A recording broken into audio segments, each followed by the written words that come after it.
Okay, I'm told that we're now joined by the technical director of the Nigerian Weightlifting Federation. He's true to us, joins us live now, Lawrence Ikwabom. Hello and good morning. Good morning.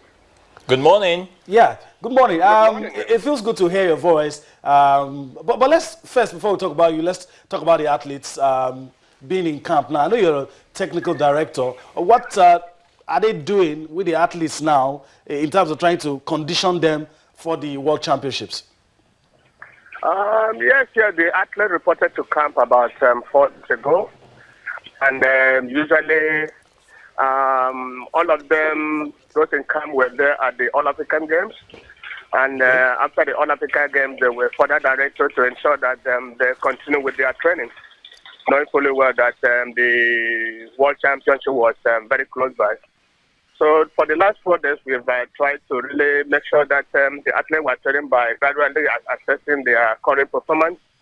And we'll continue to do that in the next 7 days and before we go into proper effective training. So it's the kind of conditioning that we are doing right now. Okay, let's talk about your expectations. Nobody goes into a tournament without having, their aims, their targets. So what are you expecting from this championship? It's a world championship, and one of the athletes in camp, in the person of Mariam Usman, won a bronze medal in the last 3 years ago in a similar championship. So we're hoping that she's going to do better. And the other 3 athletes are going to the world championship for the first time.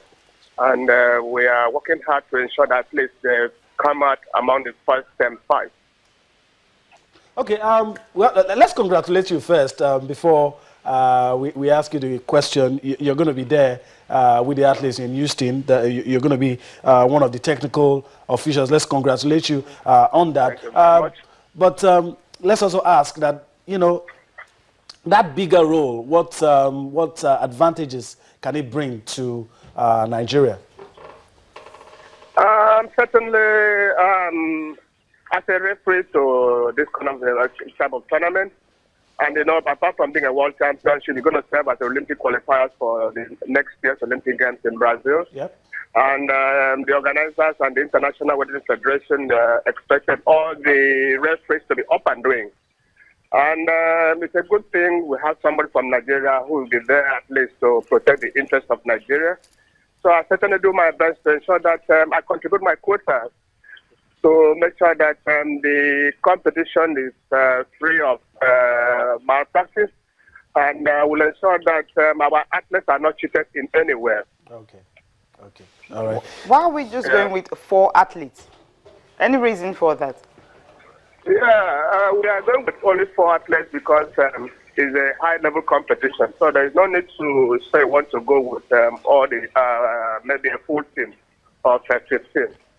So we just pick the 4 athletes looking at their grading. I mean, their work grading at the world level right now, because they are the ones that can maybe fall among the first 10. And that's why we're going with only the 4. And it's Olympic qualifiers. And if you don't stand the chance of qualifying for Olympics, I think there's no need to put such athletes among the team. So that's exactly what we are doing. Okay, when are the athletes, when are they leaving for the championship?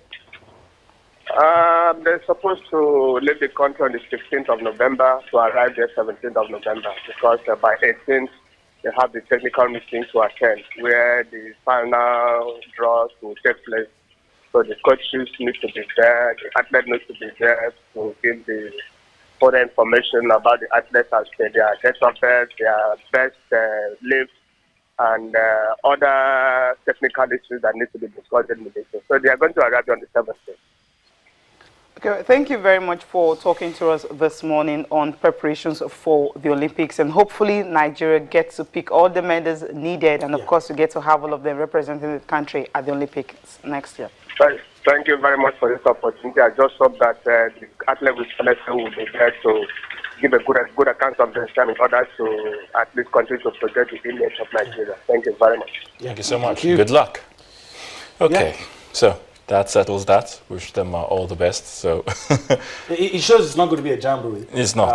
It's certainly when not. you know, four. Select. Yeah. You know, medal think that's prospects. really You look at quite few. people who are in that zone. You talk about Miriam Usman. Look, she won bronze the other time. These are people you know on a good day.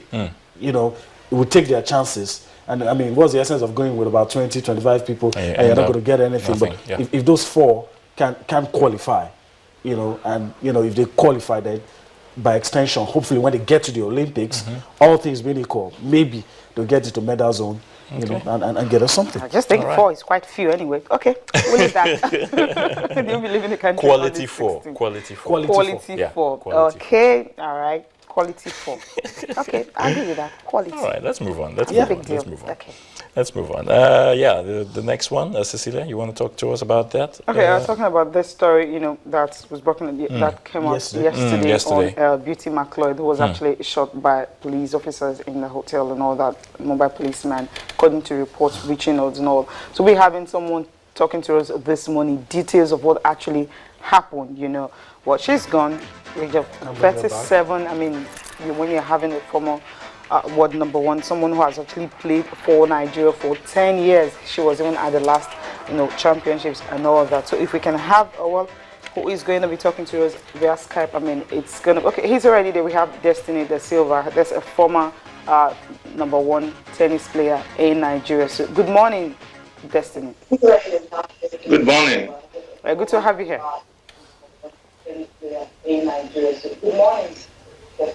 Okay, Destiny, perhaps I'll have to appeal to you. I know you're trying to listen to us from your end so that we don't have this interference, you know, of talking back. Perhaps just turn down the volume, you know, at your end there, of it's a TV set, and so you can hear us clearly. All right, just do that, and then we'll continue with our discussion.